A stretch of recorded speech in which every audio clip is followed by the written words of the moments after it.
Buongiorno, benvenuti al nostro Focus TG. Siamo in diretta un po' prima del solito, ma come tutti i giorni fino alle 13:30 per informarvi di quello che sta succedendo in Veneto. In Veneto succedono parecchie cose oggi. Da una parte c'è l'inaugurazione di Fiera Cavalli a Verona, uno dei più importanti appuntamenti del settore, ma non solo del settore, naturalmente un appuntamento molto importante per tanti comparti che vanno dallo sport al turismo a quella che può essere anche il settore primario a livello nazionale e internazionale. Saremo collegati fra pochissimo con Fiera Cavalli perché c'è Luca Zaia che va a inaugurare questa importante manifestazione e per noi diventa un momento molto importante per avere dal governatore le ultime novità anche sulla situazione del Covid che sta rialzando la testa. L'abbiamo visto con i dati dei giorni scorsi, sono arrivati anche i dati di oggi, li vediamo fra un po'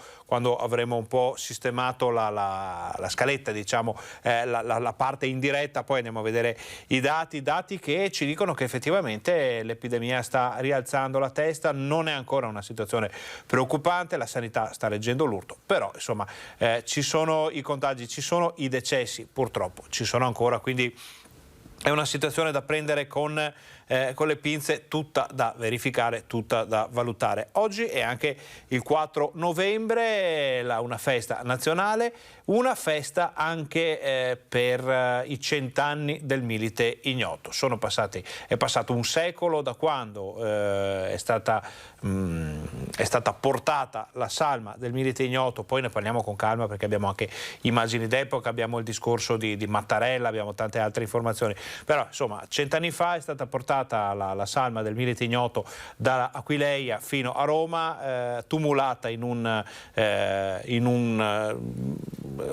tomba costruita in un unico blocco di pietra del Monte Grappa. Ecco, vediamo grazie alla regia di Fabio Verina alcune immagini già dell'epoca e sono passati 100 anni, dicevamo, è passata tanta acqua sotto i ponti, molte cose sono cambiate, sono in tanti a chiedersi che senso abbia oggi celebrare il Milite Ignoto e lo abbiamo chiesto, lo chiederemo anche ai nostri ospiti, alle autorità, alla politica, agli amministratori che oggi stanno celebrando la festa del 4 novembre per capire che cos'è cambiato e di che cosa possiamo parlare dopo tutto questo tempo. Intanto vedete queste belle fotografie che hanno 100 anni e dopo le rivediamo magari con calma nel corso della nostra informazione. Vi ricordiamo, la storia è più o meno questa: sono stati raccolti 11 corpi, quello che restava naturalmente di corpi di soldati, su tutti i teatri del fronte italiano, quindi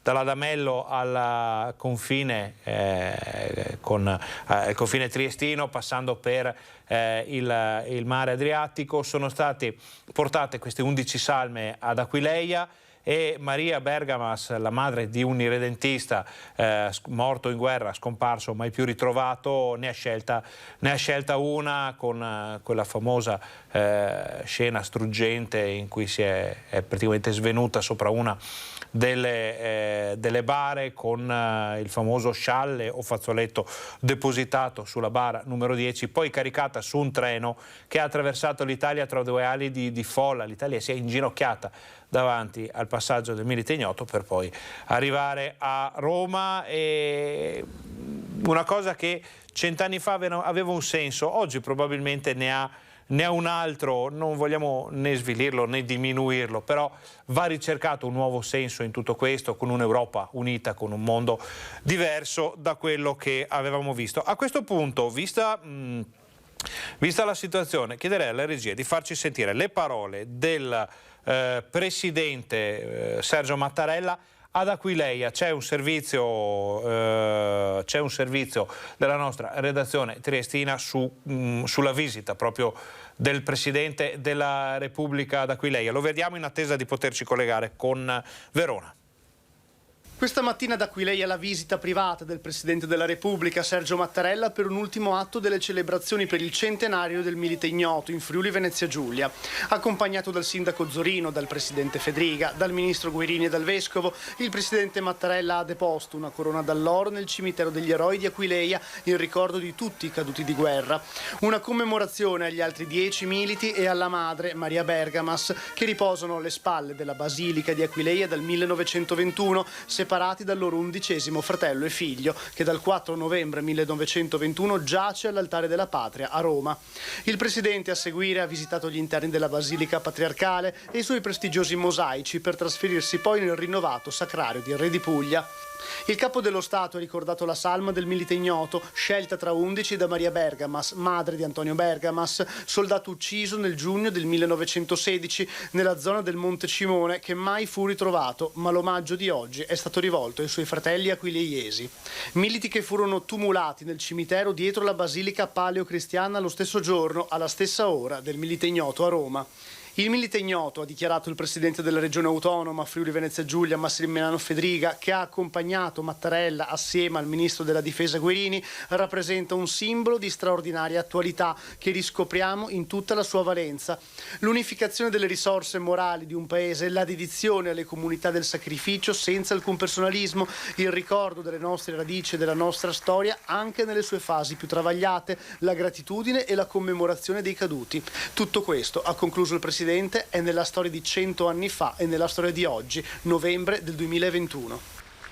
E allora sentiamo le parole del Presidente della Repubblica, sono dichiarazioni non di questa mattina, perché sappiamo che questa mattina è stata deposta una corona di fiori all'Altare della Patria, poi vedremo magari se arrivano immagini da Roma, ma sono le ultime dichiarazioni di ieri sera.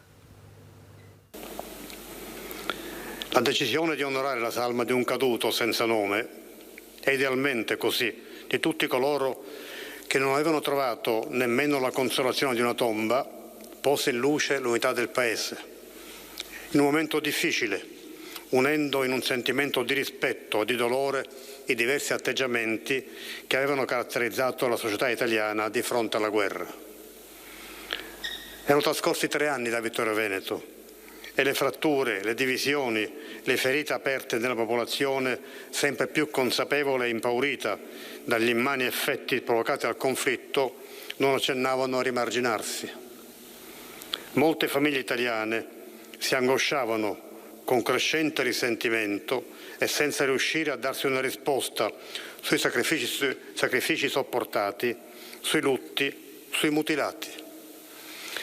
Rispetto e dolore accompagnarono in tutte le città toccate dal tragitto il trasferimento della salma del soldato ignoto, come lo indica la legge approvata dal Parlamento nell'agosto del 1921.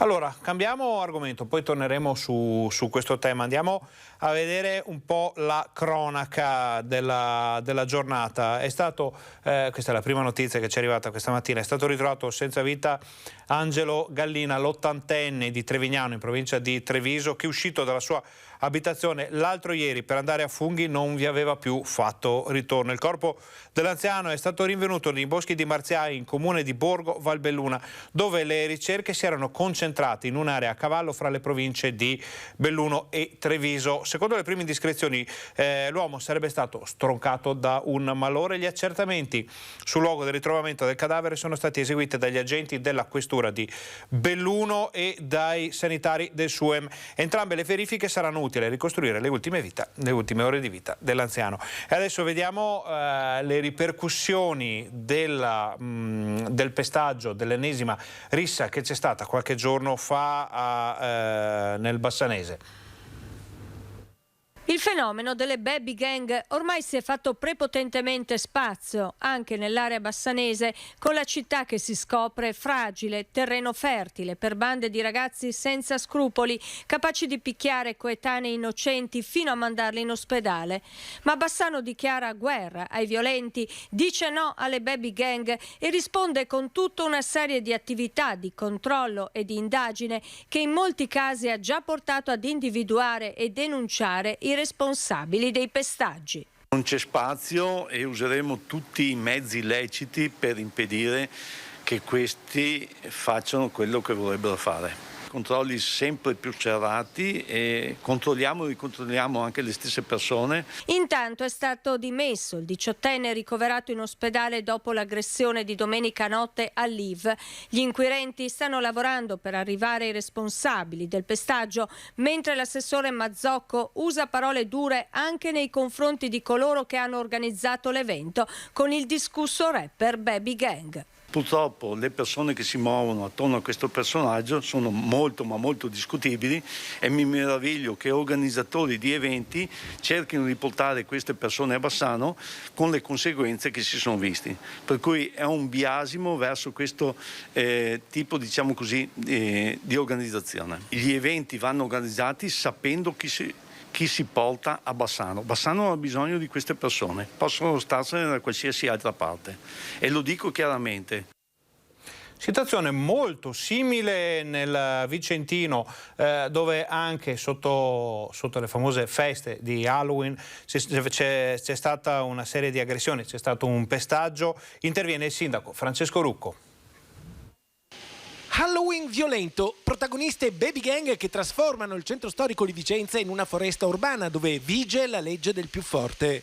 Vittime di queste aggressioni vigliacche da parte di sciami, di giovani teppisti maleducati, sono ragazzi indifesi. Oggi però le violenze di Halloween diventano un campanello d'allarme che non va sottovalutato e il sindaco Francesco Rucco a segnalare la questione non solo al prefetto e al comitato provinciale per l'ordine e la sicurezza composto dal questore e dai rappresentanti delle forze dell'ordine, ma anche al governo.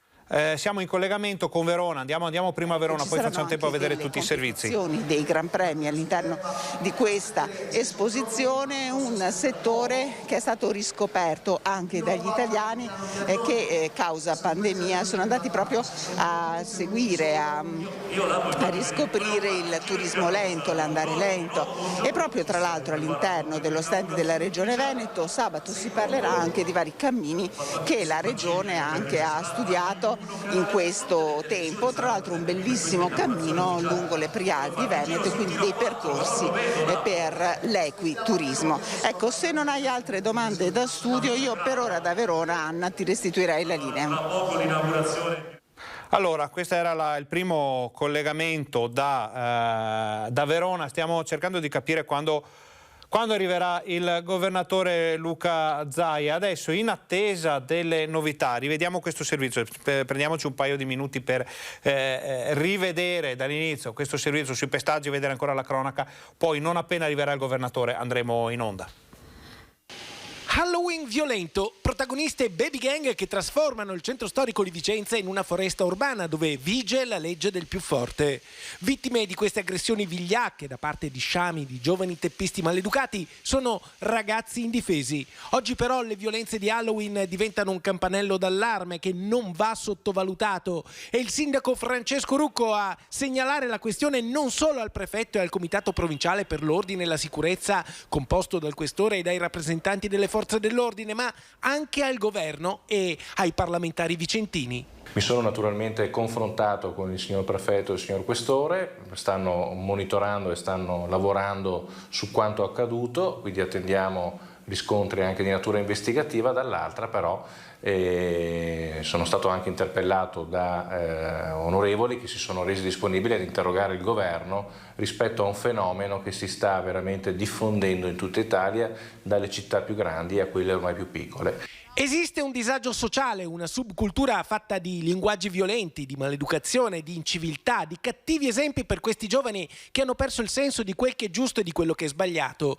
Le aggressioni, gli atti vandalici sono sempre più frequenti non solo a Vicenza ma anche a Bassano, a Schio e in tante altre città italiane. Per questo il sindaco chiede tolleranza zero. Queste baby gang vanno individuate e i responsabili puniti indirizzandoli anche a lavori socialmente utili. È assolutamente bisogna intervenire con una condanna esemplare da un lato e dall'altro con un recupero sociale per questi ragazzi che effettivamente poi presentano delle problematiche di natura sociale per le quali i nostri servizi sociali possono essere anche messi a disposizione delle famiglie per aiutarli a trovare una serenità e una tranquillità che oggi evidentemente non hanno.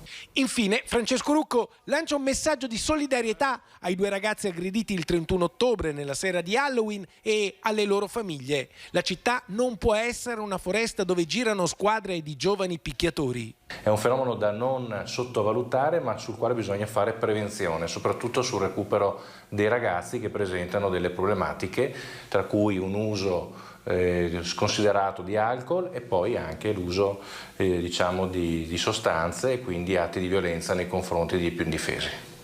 Torniamo a Verona per vedere le prime spettacolari immagini di questa importante manifestazione, poi arriva anche il governatore Luca Zaia. Con lo schieramento per accogliere le personalità, tra le altre il governatore di questa splendida regione che ci ospita, il presidente di ARA Veneto, l'associazione regionale allevatori del Veneto, dottor Franceschi, che è qui orgoglioso della sua regione. Il Veneto ancora una volta è capoclubi, perché il Veneto è la regione che ha il vanto di ospitare dopo 123 anni, dopo un anno di pausa dovuta alla pandemia, ancora una volta Fiera Chiavalli Verona. Saranno i discorsi ufficiali di coloro che rappresentano il mondo dell'equitazione, dell'ippica, il mondo allevatoriale, il mondo istituzionale qui a Fiera Chiavalli Verona. Dicevo tra gli altri il governatore, presidente della regione Veneto Luca Zaia, poi il presidente della federazione italiana sport equestri avvocato Marco Di Paola, il sottosegretario al Ministero per l'Agricoltura con delega all'ippica. Si sta suonando la fanfara dei Carabinieri che è appena entrata, come potete vedere ci sono appunto schierati i cavalli della fanfara dell'Arma dei Carabinieri con i militari in sella. Penso adesso in questo momento non si veda, ma c'era anche una singolare mascotte che accompagnava lo schieramento. Le autorità dovrebbero posizionarsi proprio sul tappeto rosso che vedete qui davanti a noi.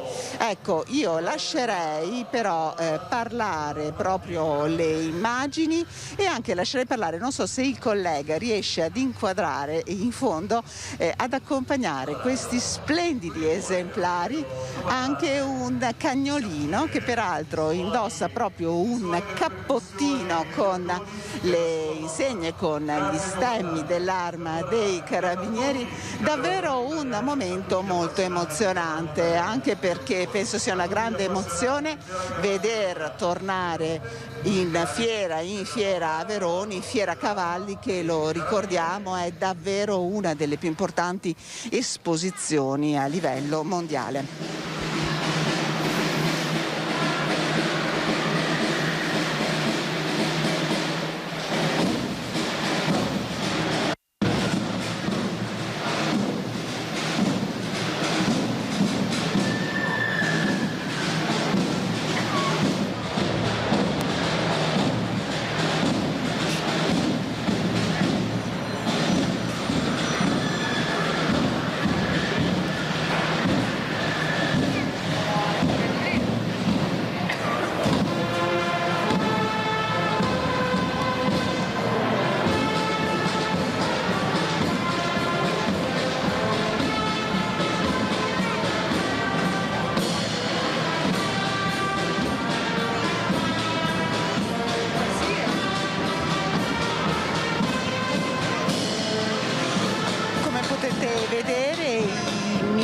Sono in alta uniforme, davvero un momento molto emozionante, quello che precede l'inaugurazione di questa 123esima edizione di Fiera Cavalli. Ed ecco la mascotte che sta facendo una bella corsa all'interno della paddock di gara anche.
un bel applauso accoglie l'esibizione della fanfara dei carabinieri a cavallo.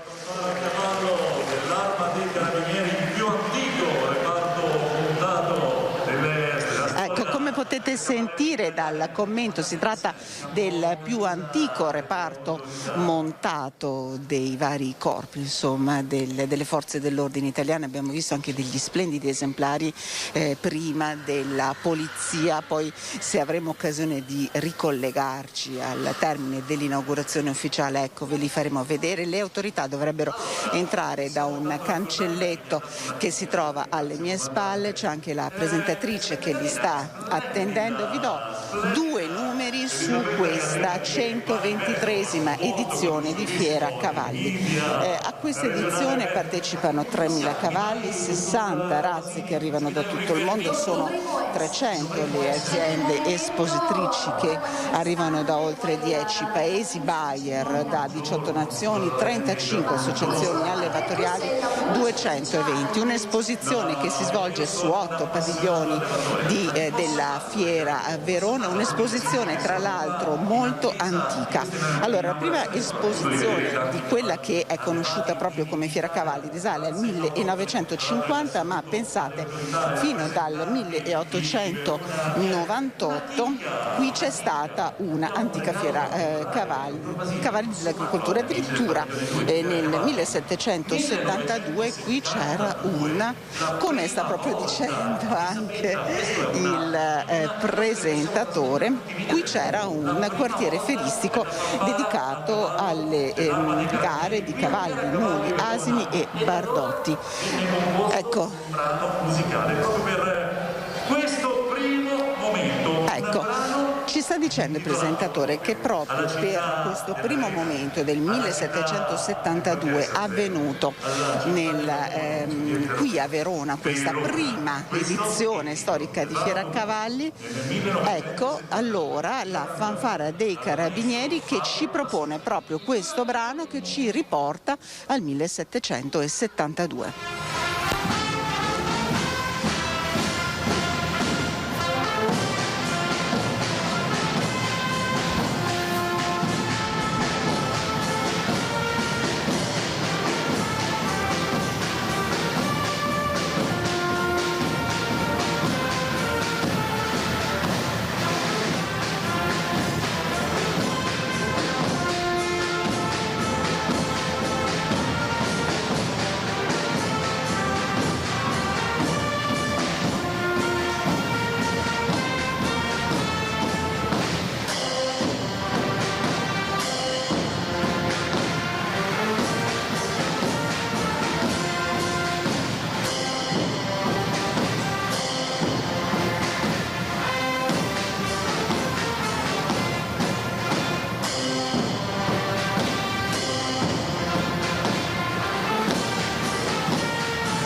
Le note musicali della banda La Fanfara a cavallo dell'Arma dei Carabinieri diretta dal luogotenente Fabio Tassinari. Ci siamo quasi, il tappeto rosso per le autorità, e io tra l'altro qua dovrei avere il direttore dell'Associazione Italiana Allevatori, dottor Mauro Donda, perché voglio sottolinearlo, il comandante della più prestigiosa fanfara a cavallo, posso dirlo, nel mondo ormai, ve lo concede, comandante. Elisabetta, non è che ho detto qualcosa di sbagliato, è veramente importantissima.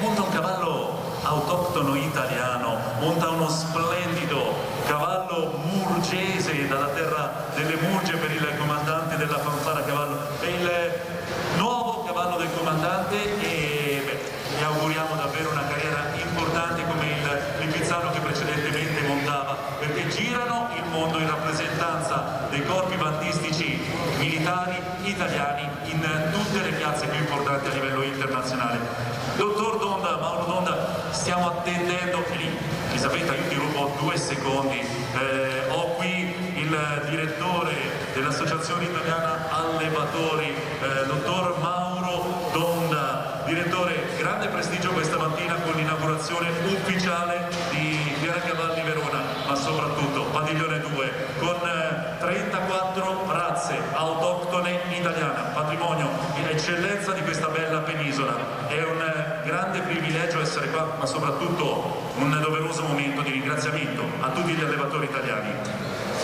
Direi di sì, è grande orgoglio, credo, la giornata di oggi, poter ospitare l'inaugurazione del padiglione in AIA insieme alle associazioni, può accogliere tutte le autorità e gli ospiti che rienteranno questa mattina e inaugureranno questa edizione.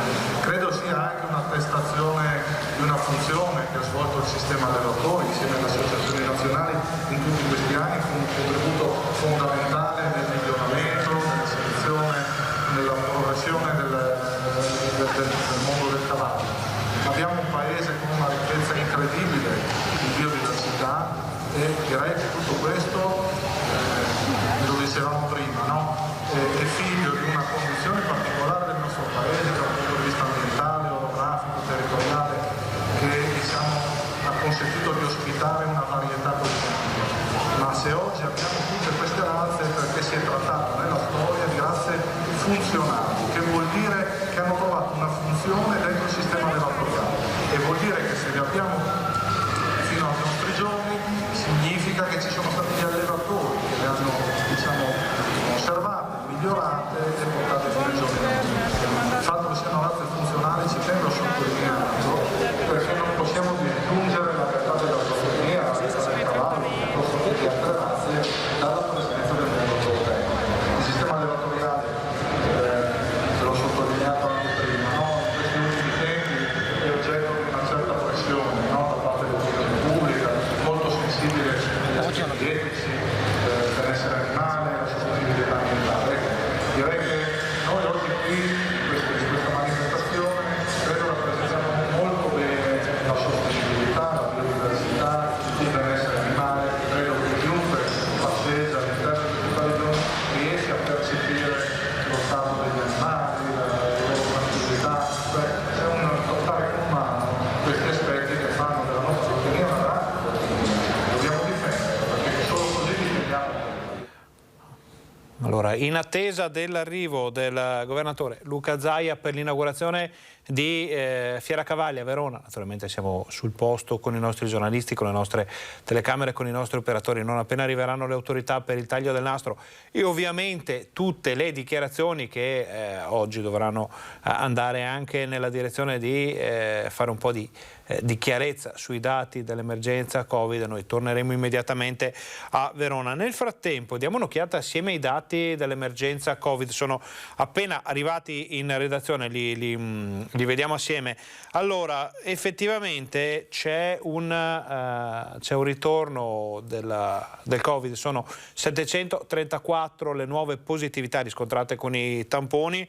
I casi attualmente positivi in Veneto sono sopra quota 11.000, eravamo a 11.200, ieri siamo a 11.416, oggi sono 482.673 le persone risultate positive dall'inizio dell'emergenza coronavirus, quindi più di un anno e mezzo fa.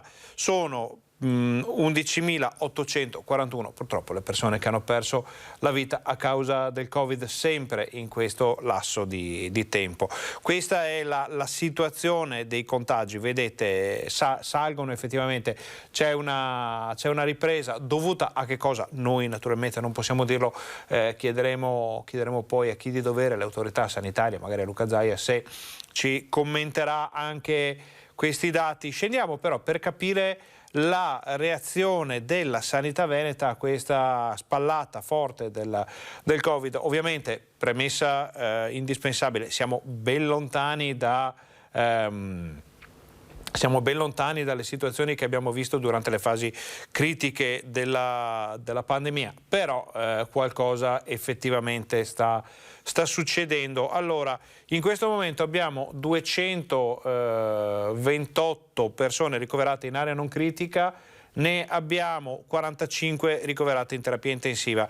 In area non critica ci sono 184 persone attualmente positive e 44 che si sono negativizzate, però vediamo che sta succedendo qualcosa a Verona. Cerchiamo di capire che cosa succede. Lanceranno dei messaggi importanti soprattutto verso il comparto, ma anche verso tutti gli ospiti che oggi non sono voluti mancare in questa occasione davvero speciale. Invito le autorità quindi ad accomodarsi sul red carpet di Fieracavalli per questa cerimonia inaugurale. Ecco anche il Presidente della Regione Veneto. Benvenuto Luca Zaia.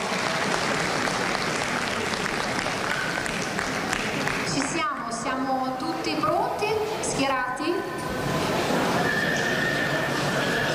a dare il benvenuto ufficiale. Sarà il Presidente di Verona Fiere, Maurizio Danese.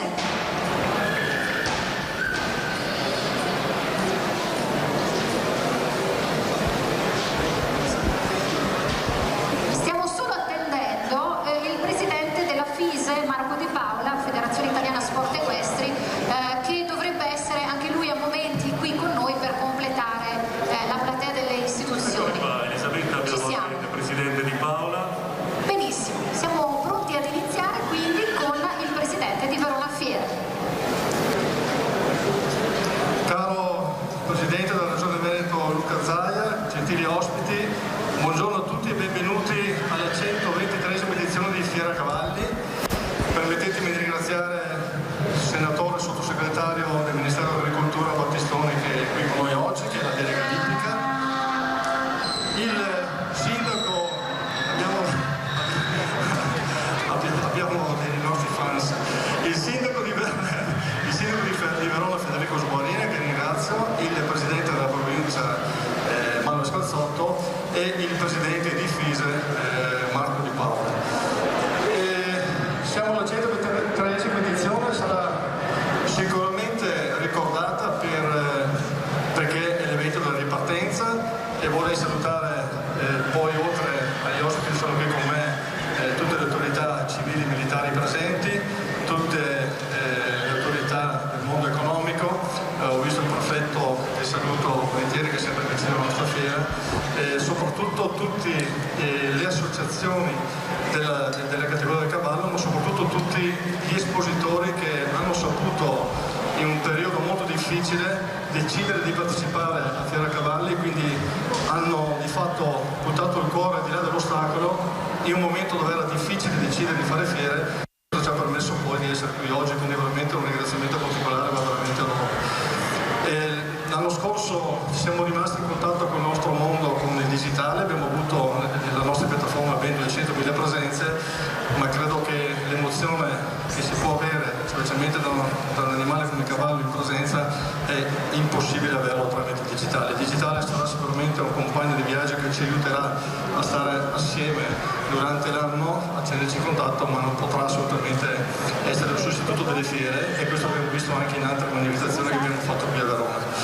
Abbiamo scelto per questione di sicurezza di raddoppiare il periodo, quindi non più un weekend ma due, dal 4 al 7, dal 12 al 14, questo proprio per la questione di sicurezza, e che abbiamo poi aiutato anche con circa 400 telecamere che abbiamo all'interno delle strutture in modo di evidenziare eventuali assembramenti.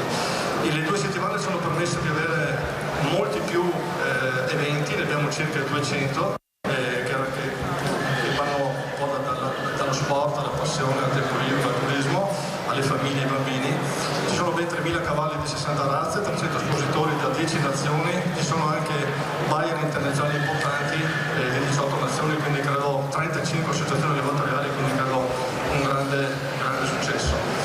Credo che per oggi noi festeggiamo il fatto che tutto il mondo del cavallo si è riunito a noi, qui con noi, per ricompattare tutti gli interessi attorno al mondo del cavallo, e questo voglio veramente ringraziare di cuore il Ministero dell'Agricoltura, le regioni, in particolare la Regione Veneto, la Regione Sicilia e la Regione Sardegna, l'ICE per l'incoming che ha fatto, il Comune di Verona per tutto quello che ha messo a disposizione in città, la FEI, la FISE, la FITE Tracance e tutte le associazioni, quindi l'Associazione Italiana Allevatori e l'Associazione Nazionale del Cavallo Arabo. E vorrei poi dopo ringraziare anche tutti i nostri sponsor, ma in particolare il gruppo Volkswagen, che è il nostro main sponsor, che ci ha permesso oggi, anche lui contribuendo, dando la sua parte del servizio. Io quindi vi do il benvenuto, vi ringrazio tutti e ci troviamo dopo all'interno del padiglione. Grazie a tutti e buona giornata. Grazie Presidente, la parola passa al Sindaco di Verona, Federico Sguarina. Buongiorno a tutti. Era il 23 dicembre del 1897, quando un lungimirante Consiglio Comunale, il Consiglio Comunale di Verona, all'unanimità approvò l'istituzione della Fiera Cavalli. Sono passati 124 anni di storia della fiera, ma di storia anche della città. E poi sono passati 2 anni dalla manifestazione del 2019, l'ultima Fiera Cavalli in presenza, e questi pochi 2 anni in realtà sembrano a tutti noi un'era geologica. Sono quasi grandi quanto i 124 dall'inizio della prima manifestazione, perché in questi 2 anni è successo di tutto e lo sappiamo. Allora oggi riprendiamo, invece riannodiamo quel filo, e lo dico con profondo orgoglio e profonda soddisfazione. I numeri sono già stati detti dal Presidente: 3.000 cavalli, più di 300 espositori, 200 eventi tra gare, manifestazioni sportive e quant'altro. E poi un dato che io ritengo importantissimo nel rilancio di una fiera e di una città che in realtà è già ripartita fortissimamente. È vero, è stato fatto per le questioni anche legate al Covid, ma a me piace sottolineare come questa volta, quest'anno, in un contesto storico particolarmente complicato, quello che stiamo ancora vivendo, Fiera Cavalli ha raddoppiato. Non era mai successo a memoria d'uomo negli ultimi decenni che Fiera Cavalli durasse 2 fine settimana, non durasse 4 giorni, ma durasse invece 7 giorni. Allora questo lo dico perché il coraggio e la voglia di ripartire passa anche attraverso questo. Si può giocare in difesa, oppure, come stiamo facendo nella nostra città e con la nostra fiera, si può giocare in attacco. Ecco, stiamo giocando in attacco per ripartire il più forte e più velocemente possibile. Da qui passano quei 12 milioni di euro di investimento che abbiamo fatto come Comune di Verona insieme a tutti gli altri soci che ringrazio, per affrontare il piano industriale all'attacco e per fare in modo che questa fiera, questa manifestazione che è la più antica della nostra città, ridiventi quel grande volano economico, quel grande volano legato al nostro mondo dei cavalli, quel grande volano che è sempre stato in 124 anni di storia. Per questo io penso che tutti noi dobbiamo essere soddisfatti e orgogliosi e godiamoci questa edizione storica, se volete straordinaria, su 2 fine settimana della nostra Fiera Cavalli. Buona giornata e benvenuti a tutti. Grazie Sindaco, con noi oggi anche il Presidente di FISE, Marco Di Paola. Grazie. Io vorrei ringraziare Fiera Verona. Fiera Verona è un'eccellenza mondiale, è un'eccellenza per la città di Verona, è un'eccellenza per la Regione Veneto e per noi rappresenta Fiera Cavalli. Fiera Cavalli è non soltanto un evento sportivo, perché qui c'è una tappa di Coppa del Mondo di livello mondiale, ma Fiera Cavalli è un'esperienza. Il cavallo, che ognuno di noi vive in maniera diversa, per noi è un compagno di sport, per tanti è un compagno di giochi, per tanti è un compagno di avventura, di tempo libero. È un mondo incredibile, è un mondo che Fiera Cavalli ci consente di vivere questa settimana, e ringraziamo anche per il raddoppio la prossima settimana, a 360 gradi. La Federazione Italiana Sport Equestri è molto soddisfatta, ringrazia Fiera Verona per questa occasione, e avremo i più grandi campioni mondiali di salto ostacoli che si confronteranno. Per noi è un'occasione importante, e devo dire che in questi anni ho potuto apprezzare una crescita degli sport equestri che è passato da 91.000 tesserati a 170.000 tesserati, anche grazie a eventi come questi che propongono il nostro amico cavallo, e per noi compagno di sport, in tutte le sue occasioni, e ce lo fanno vivere. Grazie Fiera Verona, grazie Fiera Cavalli. Grazie, la parola passa a Manuel Scalzotto, presidente della provincia di Verona. Care e cari, con grande piacere che vi porgo il mio saluto personale e quello naturalmente di tutto il Consiglio provinciale che mi onoro di rappresentare. Permettetemi subito di ringraziare il Presidente Danese per il graditissimo invito a questa edizione di Fiera Cavalli. Mi ero preparato un discorso serio, importante e diciamo anche forse un po' pomposo, ma visto così le location country verterò su qualcosa di più semplice, qualcosa di più emotivo, semplicemente pensare a quella bellezza che esprime il cavallo e il mondo dell'equitazione. Per voi oggi è un momento di business, è un momento anche di intrattenimento, per noi amministratori è un momento anche di grande soddisfazione. E oggi è il 4 novembre, che è anche la festa delle Forze Armate. Quale quadro migliore di Fiera Cavalli con i carabinieri a cavallo, e quindi grazie, buonissima fiera, un applauso agli organizzatori e naturalmente ai carabinieri.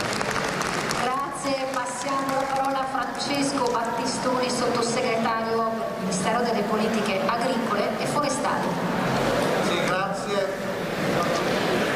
Un saluto al Presidente Danese, che lo ringrazio per l'invito, il Presidente Zaia, il Sindaco Sbaurina, il Presidente della Provincia Scalzotto, Marco Di Paola. Permettetemi di salutare anche il collega Filippo Gallinella, Presidente della Commissione Agricoltura, che è qui con noi oggi. Credo che la nostra testimonianza è proprio la vicinanza del Governo ad un momento di ripresa.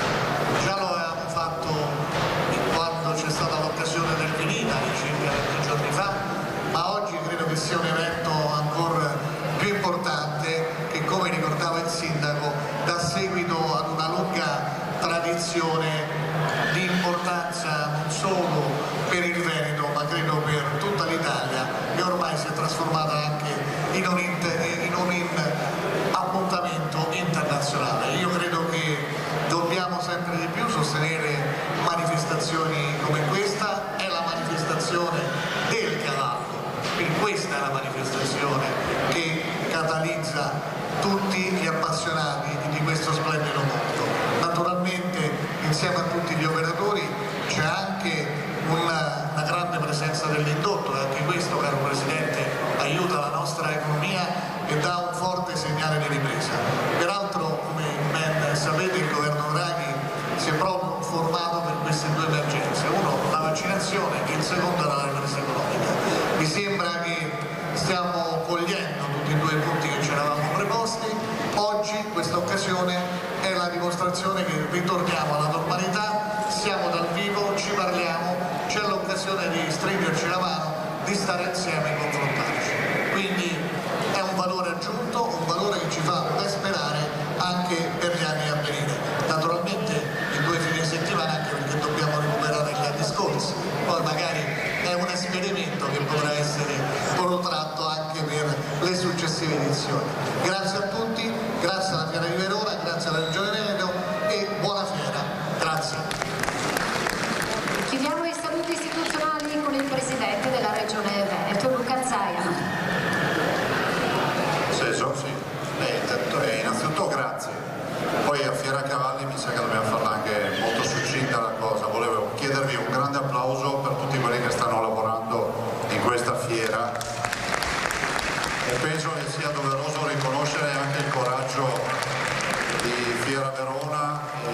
scelte che ha fatto. Ci troviamo in un contesto nel quale, saluto e approfitto di salutare il sottosegretario, ovviamente il sindaco, il presidente, tutti i presidenti e tutti, non ho fatto il suo incidente, ci troviamo in un contesto nel quale si è avuto il coraggio di aprire con la prima fiera a livello nazionale, che è stata quella Motorbike Expo.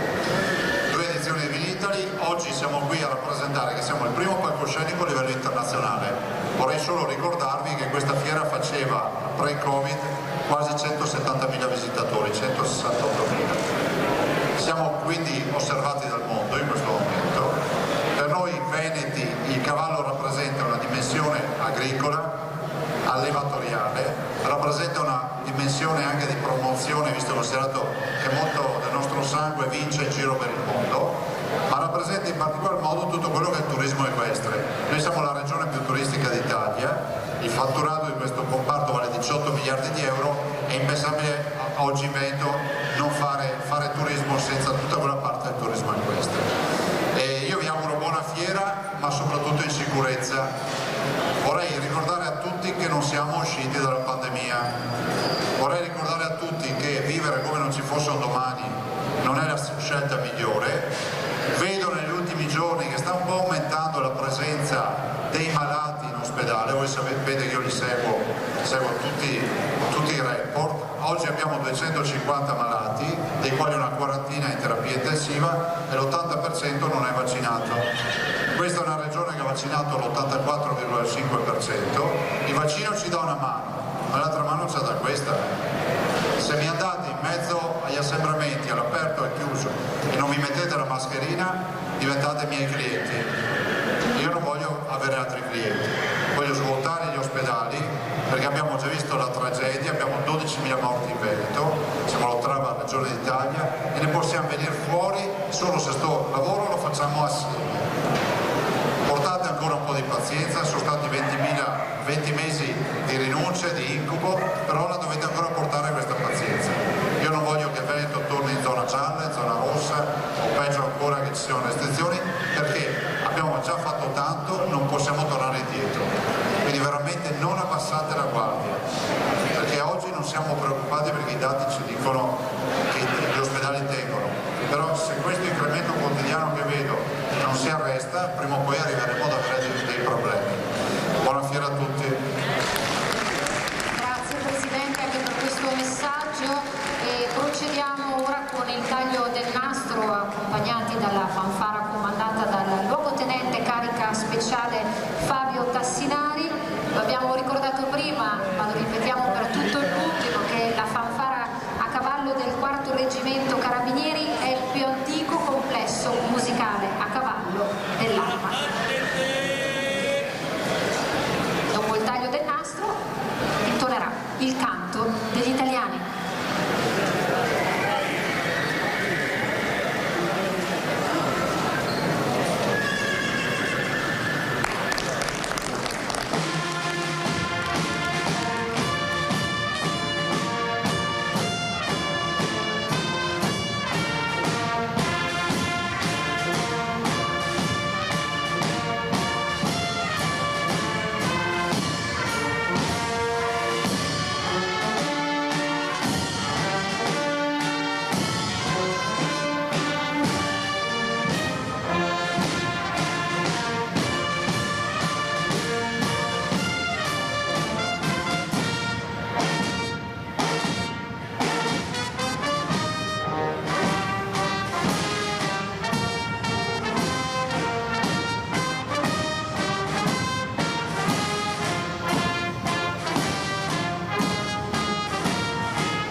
noi siamo in attesa di capire se, come fa di solito alla fine di ogni inaugurazione, di ogni evento istituzionale, Luca Zaia si presta ai microfoni delle nostre emittenti per rilasciare qualche dichiarazione sulla situazione del momento, sul Covid, sul Green Pass, su quello che sta accadendo, naturalmente su tutte le vicende legate all'attualità. Sentiamo, c'è Chiara Gaiani che ci aggiorna, sentiamo. A intercettare il governatore Zaia. Avete sentito nel suo intervento, ha fatto un accorato appello a tutti i presenti a non abbassare la guardia. Siamo ancora in un momento di contagio. Zaia ha detto però con fierezza: siamo osservati dal mondo. Verona Fiere è stato il primo ente fieristico a ripartire con un evento in presenza. Quindi adesso noi andremo appunto a cercare di capire dal governatore Zaia se riusciremo insomma a farci ridire queste cose, anche a chiedergli degli aggiornamenti. Ecco, da qui, da Verona Fiere, per ora restituisco la linea allo studio.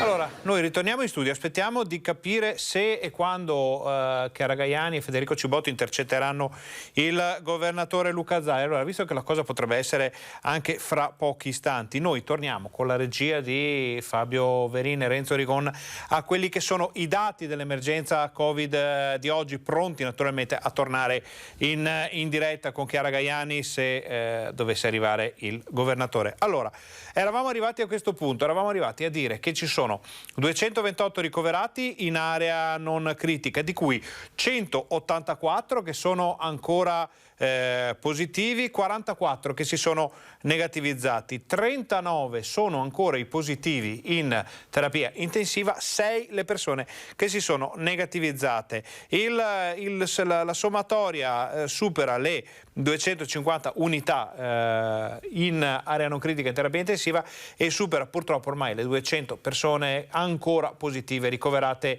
negli ospedali del Veneto. Vediamo la differenza rispetto a ieri. Sono 5, naturalmente non sono 5 in più, è un bilancio positivo di 5 unità per quanto concerne l'area non critica, è un bilancio positivo di 4 unità per quanto concerne la terapia intensiva. Ci sono da segnalare anche 4 decessi. Purtroppo è un numero in forte crescita anche questo, perché eravamo arrivati, vi ricorderete, qualche settimana fa a parlare di decessi zero per parecchi giorni di fila. Adesso invece il numero sta salendo, prima 1, poi 2, poi 3 al giorno, adesso siamo arrivati a quota 4. Questi sono i dati del Covid, i dati sia della sanità che quelli del contagio, un indice che sale in modo, dicevamo, lento ma costante, e c'è da capire che cosa succederà. Torniamo a vedere queste grafiche, queste tabelle che ci arrivano dalla regione per vedere anche la situazione dei vaccini. Allora, per quanto riguarda le vaccinazioni, sono 15.186 le dosi somministrate ieri, di cui 1.157 prime dosi e 6.564 seconde dosi. C'è da dire che il numero delle prime dosi è basso ormai da parecchi giorni, questo lo diciamo noi, ma lo dicono soprattutto le autorità sanitarie e gli organizzatori di questa campagna vaccinale, e questo è legato al fatto che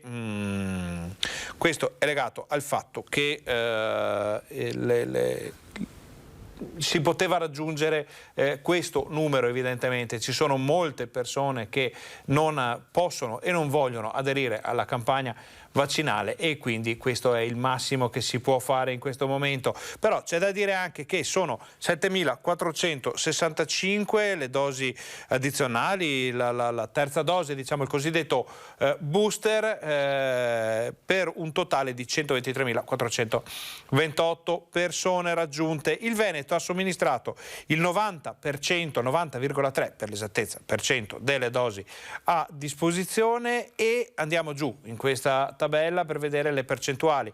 Sono 3.696.000 le persone che hanno avuto almeno una dose, per un 76,2% del totale della popolazione del Veneto. Noi nel nostro momento di servizio vediamo che si sta muovendo Luca Zaia, quindi siamo pronti immediatamente a dare la linea. Dovesse rilasciare qualche dichiarazione, vabbè, stiamo pronti. Sono 3.576.000 le persone che hanno il ciclo completo in Veneto, ovvero il 73,7% della popolazione totale. Sono 3.700.000, ovvero il 76,3% della popolazione, le persone che hanno almeno una dose o che si sono prenotate per la seconda dose, quindi un volume decisamente importante.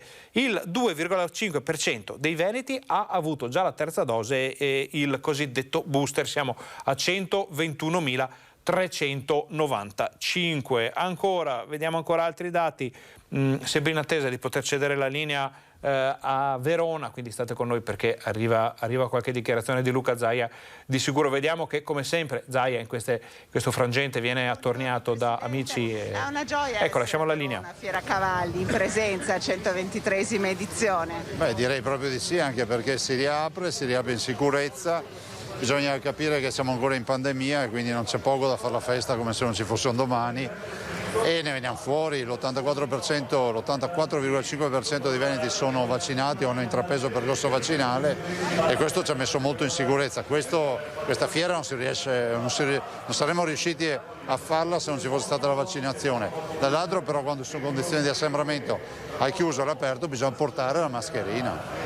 Ecco, questo è un invito anche perché, lo diceva poc'anzi, i dati purtroppo qualche apprensione la stanno creando sull'emergenza della pandemia. Sì, si dice in Veneto che chi si è scottato con l'acqua calda ha paura anche della fredda.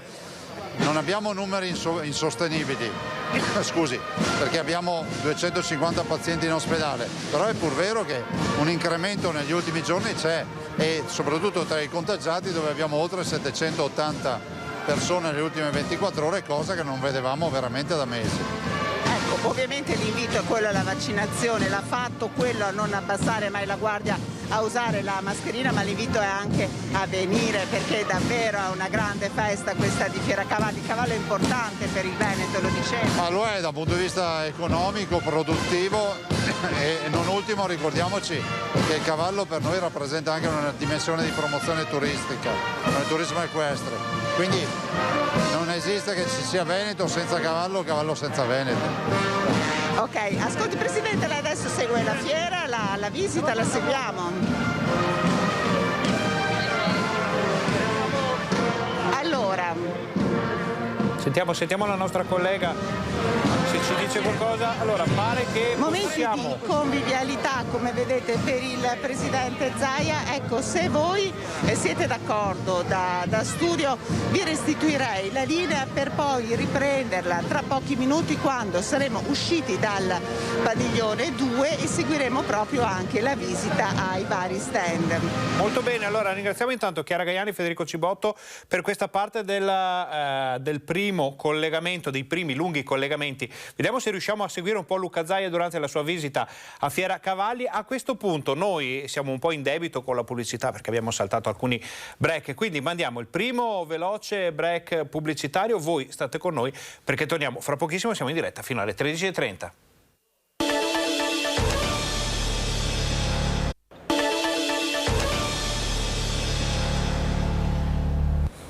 Buongiorno, bentornati al nostro Focus TG con questa nostra diretta dall'inaugurazione di Fiera Cavalli a Verona, una fiera che a parte l'interesse per il comparto specifico, che è molto comunque importante, ha delle ricadute, lo abbiamo sentito dalle dichiarazioni anche del governatore Luca Zaia, ma in generale di tutti gli ospiti presenti, delle importanti ricadute per quanto riguarda il turismo.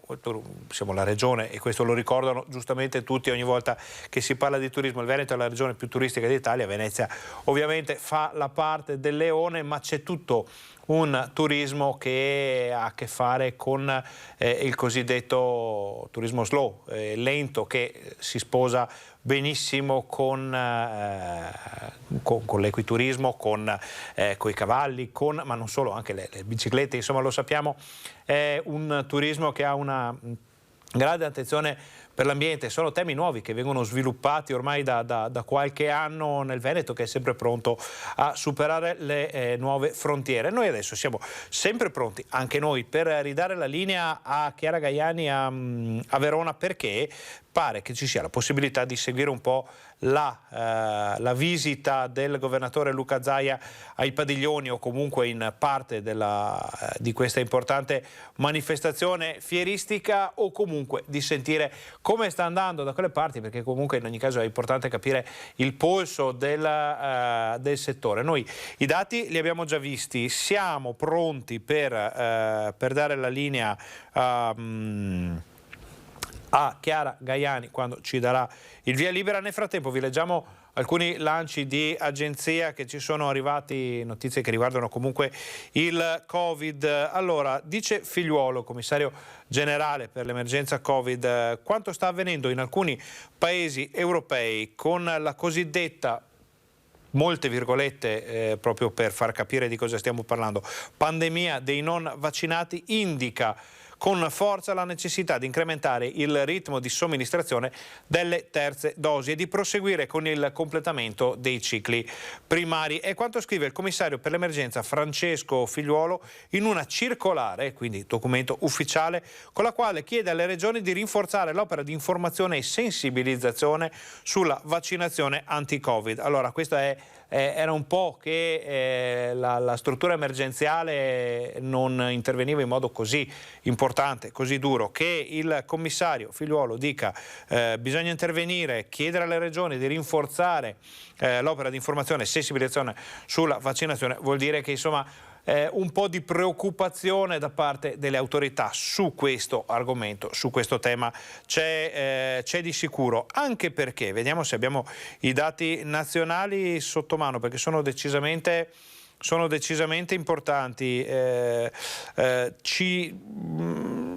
arrivata una lancio di agenzia questa mattina nel quale allora, eccole qua, in tutte le regioni tranne Marche, Molise, Piemonte, Sicilia e Umbria si rileva un incremento percentuale dei nuovi casi di Covid. In particolare 43 province hanno un'incidenza pari o superiore a 50 casi per 100.000 abitanti. In Veneto tutte le province superano questa soglia, quindi è una notizia ufficiale che ci arriva poco fa dall'ANSA. In Veneto tutte le province superano la quota di 50 casi per 100.000 abitanti.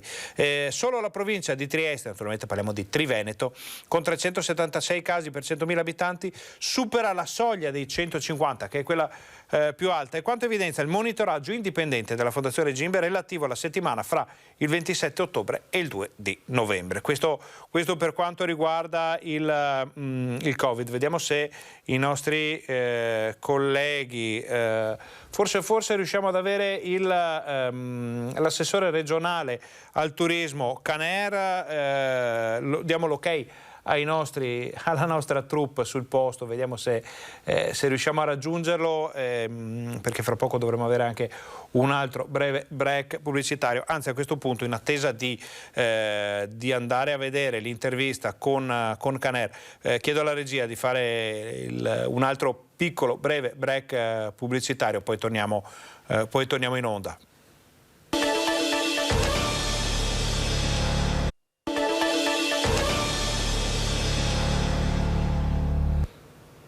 Buongiorno, bentornati al nostro Focus TG. Diamo subito la linea a Chiara Gaiani, che sta attendendo l'arrivo del presidente Zaia nello stand della Regione del Veneto. Dalla Regione Veneto all'interno sì, siamo in onda da Fieracavalli. Ecco, sta arrivando il presidente del Veneto Zaia, perché come potete vedere all'interno del padiglione 4 c'è proprio uno stand allestito Veneto a cavallo, e tra pochissimi minuti seguiremo in diretta insieme l'inaugurazione con il presidente del Veneto Luca Zaia e con l'assessore alle politiche agricole Federico Caner. Ecco il taglio del nastro veramente tra pochissimi istanti, lo seguiamo insieme.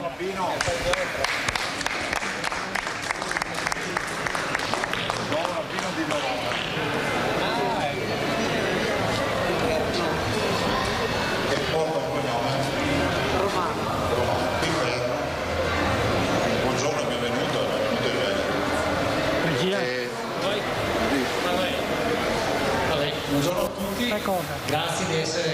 qui oggi. Siamo alla taglia del nastro dello stand della Regione Veneto, come sapete per noi è un appuntamento molto importante. Fiera Cavalli, si riparte finalmente dal vivo, 750 espositori presenti da 25 paesi diversi, più di 3.000 cavalli presenti qua oggi, quindi insomma una giornata molto importante. Per noi il mondo del cavallo è fondamentale anche dal punto di vista turistico. La Regione sta investendo anche su importanti percorsi a cavallo, non solo la via delle Prealpi ma anche altri. Avremo modo in questi giorni che siamo presenti qui con lo stand di presentarlo. Saluto tutte le associazioni anche dei cavalieri, amici del cavallo del Lungo Brenta, le Giacche Verdi, Natura Cavallo, sono fondamentali per noi, così come anche le associazioni delle Proloco sul territorio, perché insieme diciamo sono un po' il braccio armato della Regione Veneto per quanto riguarda l'organizzazione anche dell'accoglienza turistica in Regione Veneto, anche nel mondo del cavallo, che è una nicchia turistica che però sta crescendo, che ci stanno chiedendo sempre di più grazie a tutto il tema del turismo slow, lento e green, verde sul territorio. E quindi noi continueremo a investire anche su questa tematica, convinti che la forza del Veneto non siano solo le tante destinazioni turistiche, ma anche i tanti prodotti turistici che questa regione ha, che sono una cosa diversa dalle destinazioni. Quindi coniugare le due cose fa sì che questa regione sia la prima regione turistica d'Italia. Abbiamo visto che la ripresa c'è, è forte, è già ripartita quest'estate, quindi siamo convinti che il 2022 sarà un anno che ci darà grandi soddisfazioni. Io mi fermo qui, invito anche i consiglieri regionali che sono presenti qua sul territorio, vedo anche l'europarlamentare Borchia, altre personalità, quindi passo la parola al Presidente per il saluto e il taglio del nastro. Sì, io volevo solo, grazie, buongiorno a tutti. Desidero ringraziarvi per essere qui.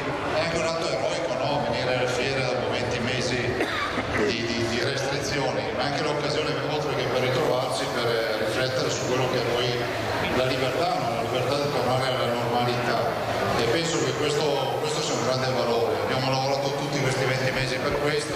Siamo nella fiera, non si dice mai, lo dicevo prima, che è stata la prima ad inaugurare la nuova stagione fieristica post-Covid in Italia, con Motor Bike Expo a giugno, e direi che anche questa è una nota che io voglio attribuire all'organizzazione della fiera di Verona.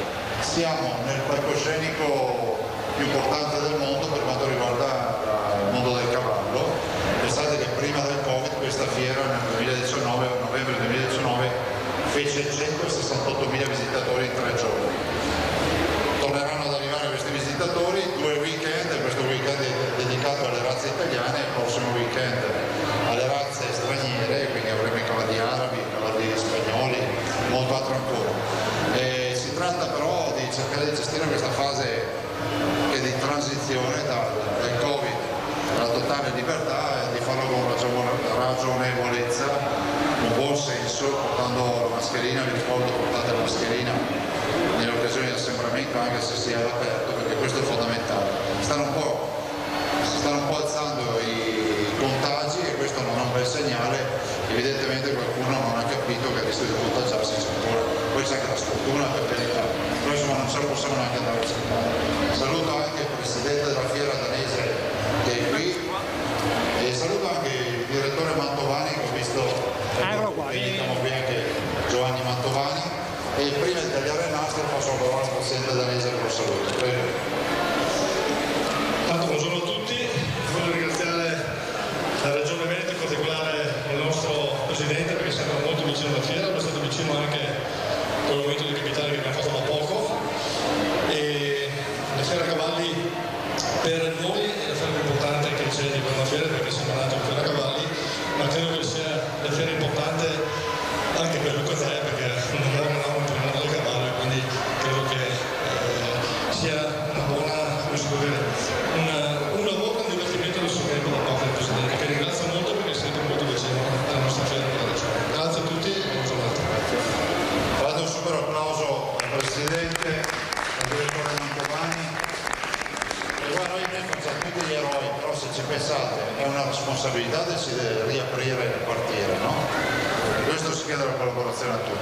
avuto il coraggio di farlo per primi, come vi dicevo a giugno.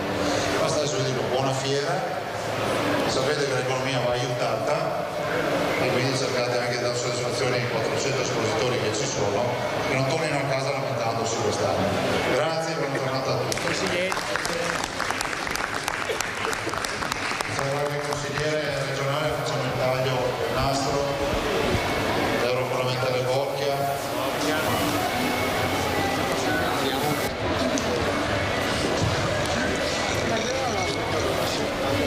Arrivati consiglieri. Filippo, fai dietro a questo.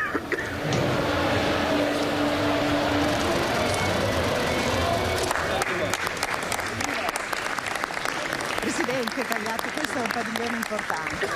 Sì, è un momento importante anche perché non avremmo mai pensato di interrompere per 20 mesi questo rapporto con un mondo che è unico e siamo la vetrina più grande al mondo. Lo dicevo prima, nel 2019 ha fatto 168.000 visitatori, quindi è un evento atteso che ha già gli stranieri e che avrà esposti 3.000 cavalli, quindi gli appassionati possono solo che trovare 3.000 cavalli qui a Verona. Hai già visto qualcosa di curioso che le è piaciuto? Vi consiglio di andare innanzitutto al padiglione dei bimbi e poi in quello che sono i cavalli in miniatura, come vengono definiti, qualcuno li chiama falabella, ma insomma c'è tutto un discorso da fare rispetto al falabella. E sono i piccoli cavalli, quindi dei super pony che hanno più o meno l'altezza, sono più piccoli di un cane da pastore, diciamo un cagnolino, insomma 30-40 cm di altezza. Andateli a vedere perché è pieno di bambini. Perfetto, ecco, ringraziamo il Presidente, vediamo se riusciamo anche ad avvicinare velocemente l'assessore alle politiche agricole Federico Caner, vediamo se riusciamo a intercettare. Ah no, prima ragazzi scusate, ma prosecco lasciamo, adesso vediamo un bel, il taglio del nastro ovviamente si festeggia anche.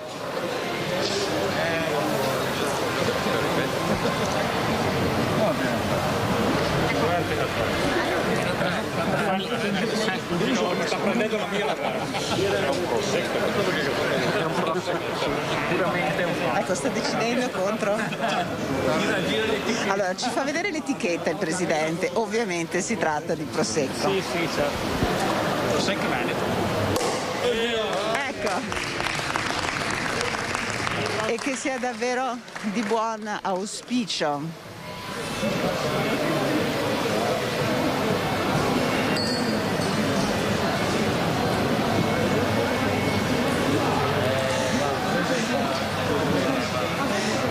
Si tratta di un brindisi non solo a Fieracavalli, ma anche un brindisi alla ripresa dopo la pandemia, seppur con attenzione al coraggio di ripartire. Ed ecco, alziamo veramente, un po' simbolicamente anche noi in questo momento, i calici con il Presidente del Veneto, con l'assessore Caner, con i rappresentanti di Verona Fiere, a questo momento, a questa fiera, alla ripresa della nostra regione. Evviva! Viva!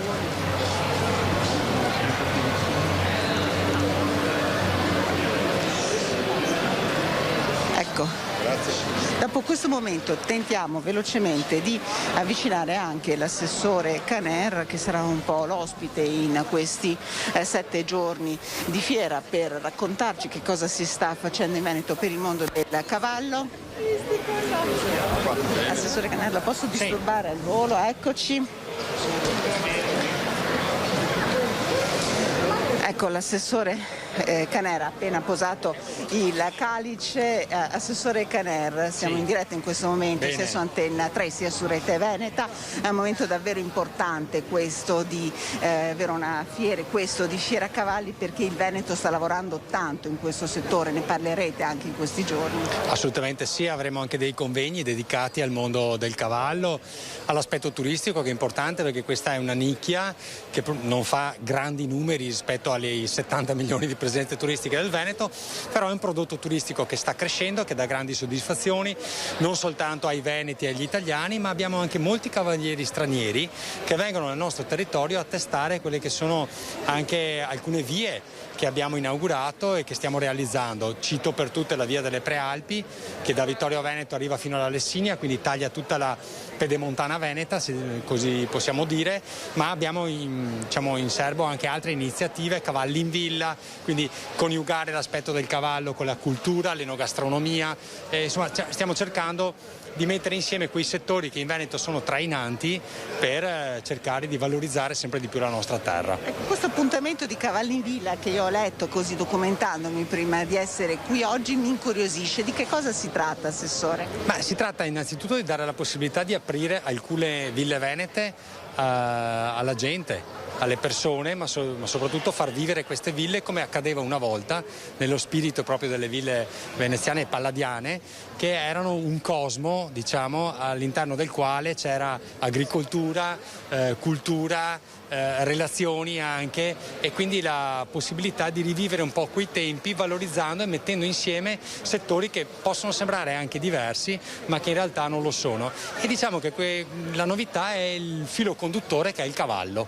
Ecco, quindi cavallo visto non soltanto come il cavallo d'élite per fare l'equitazione, il cavallo dei nobili, ma il cavallo anche, diciamo, popolare, e l'apertura di queste ville a tutti, al mondo, ai bambini, alle famiglie in particolare, avvicina anche questo splendido animale un po' a tutto il popolo. Questa è la volontà che noi abbiamo, altrimenti c'è il rischio che il mondo del cavallo rischi di rimanere un po' in quella elite che per carità è importante, ma noi vogliamo far sì che questo animale venga reso a disposizione un po' di tutti. Sì, anche perché ha un'importante funzione sociale, tra l'altro il cavallo viene usato anche in vari tipi di terapia, se non sbaglio, quindi è un Veneto che proprio cerca di valorizzare a 360 gradi sia la sua storia sia anche lo splendido territorio, insomma ce l'abbiamo solo noi un territorio così. Assolutamente, tra l'altro ricordo che non solo l'ipoterapia ma anche il tema delle fattorie didattiche che stiamo portando avanti a livello regionale. Nelle fattorie didattiche diamo la possibilità a molte famiglie e quindi ai bambini di capire qual è il mondo della nostra agricoltura veneta, come funziona, il contatto con gli animali, e quindi dare la possibilità anche ai nostri giovani di capire un po' come funziona questo mondo, perché purtroppo i nostri giovani sono abituati fortunatamente ad andare a scuola, a imparare tante cose buone, ma non capiscono magari un uovo da dove arriva o un litro da latte da dove esce. Ok, ringraziamo davvero di cuore l'assessore Federico Canera, assessore al turismo e anche alle politiche agricole, per averci dedicato del tempo. Direi che questo è il modo migliore per finire questa giornata che abbiamo trascorso insieme all'interno di Fiera Cavalli, 123esima edizione. Quindi io direi che da Verona ringrazio per la collaborazione il collega Federico Cibotto e restituisco la linea allo studio. Noi riceviamo volentieri la linea da Chiara Gaiani, ringraziamo i nostri colleghi per questa lunga diretta da Fiera Cavalli. Adesso facciamo l'ultima pausa pubblicitaria, voi state con noi perché torniamo, siamo in onda, fino alle 13:30.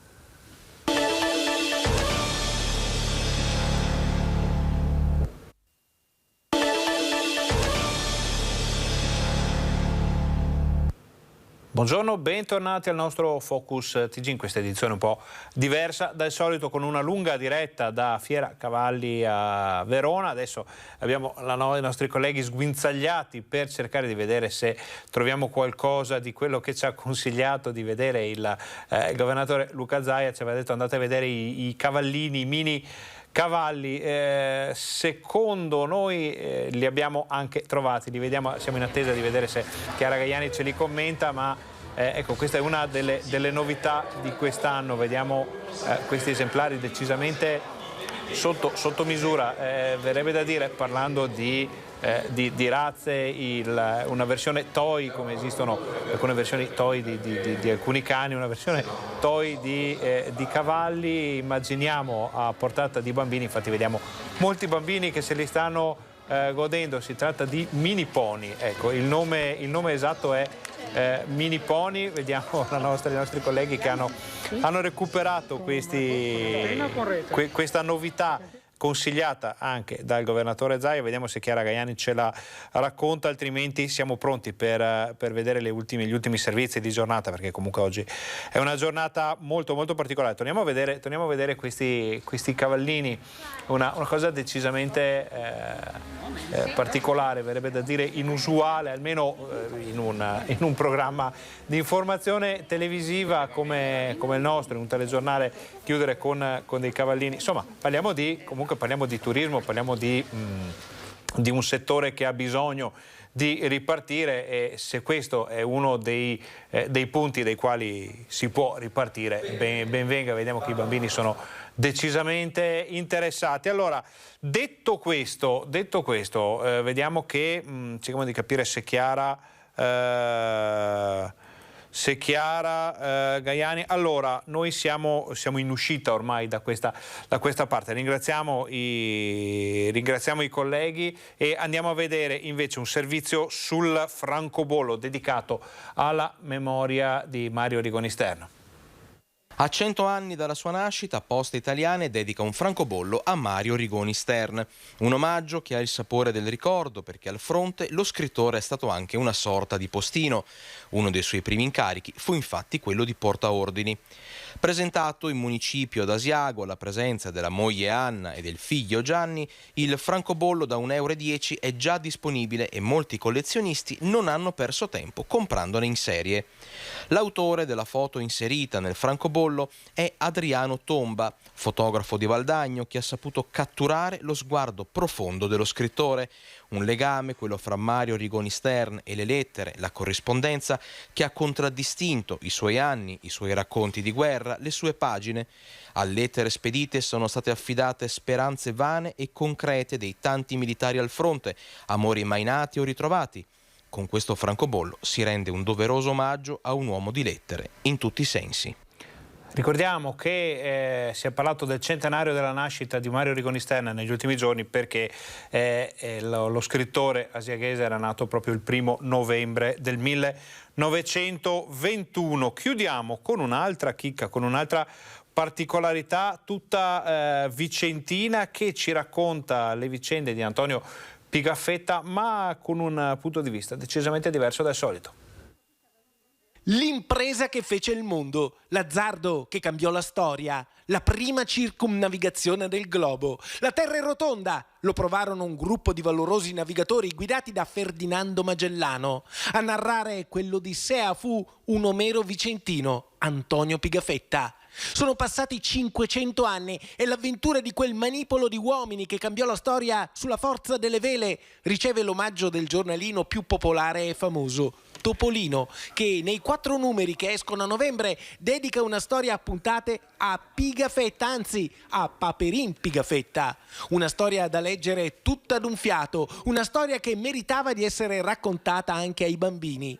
È il fascino del viaggio, è il fascino di andare oltre l'orizzonte, oltre i limiti. Il fascino di andare a scoprire cose nuove, è una molla dell'umanità potente che abbiamo dentro di noi. Il più bel racconto che io ho visto in questi anni, la Marina Militare italiana, portoghese e spagnola ha finanziato la partecipazione di un libro su Pigafetta per i bambini malati in ospedale, pediatrici. Anche la malattia è superarsi, è affrontare le difficoltà. Questo è Pigafetta, andare oltre. È questo in fondo il fascino che ancora oggi Antonio Pigafetta esercita su grandi e piccoli. Il suo è il racconto di come più di 500 anni fa, nel 1519, Ferdinando Magellano salpò verso un orizzonte che sfumava su confini mai esplorati, superati i quali si entrò in una nuova epoca storica. Nelle 200 edicole vicentine i bambini potranno trovare un topolino speciale, perché gli permetterà di conoscere cosa fece 5 secoli fa Antonio Pigafetta, che partì dalla loro stessa città per fare un'impresa che cambiò il mondo. Sicuramente per molti di noi sarà facile già individuare le persone interessate, perché il collezionista fa capire, è una cosa di pelle, per cui sai che quella è una cosa che gli può interessare. E poi sarà bello anche avvicinare il bambino dicendo: guarda, magari tu non sai, ma qui è nato e ha vissuto una persona che ha fatto scoprire il mondo e ha fatto vedere a tutt'altri, cioè le persone, qualcosa che prima non c'era, cioè non pensavi mai che c'era qualcosa oltre. Prima di lasciarci c'è appena arrivata una nota di servizio. Domenica verrà inaugurata la prima delle mostre itineranti con i disegni fatti dai bambini veneti durante la pandemia. Il titolo è Andrà tutto bene, verrà inaugurata a Padova alle 11 di mattina. Vediamo se riusciamo a sapere anche il luogo, giusto per essere un po' più precisi. Allora, Centro Culturale San Gaetano, via Altinate 71, uno dei punti più importanti della cultura padovana e non solo, con tante mostre di altissimo livello che sono state organizzate in questo luogo. L'appuntamento è alle 11, poi si potrà vedere questa mostra dei disegni dei bambini veneti. A questo punto noi vi ringraziamo per essere stati con noi, ringraziamo Fabio Verin e Renzo Rigon in regia, ringraziamo i nostri colleghi che ci hanno permesso di portare a casa vostra le notizie dal Veneto. Vi invitiamo a seguire i nostri telegiornali TG Bassano e TG Vicenza questa sera per tutte le altre notizie e vi auguriamo un buon pomeriggio.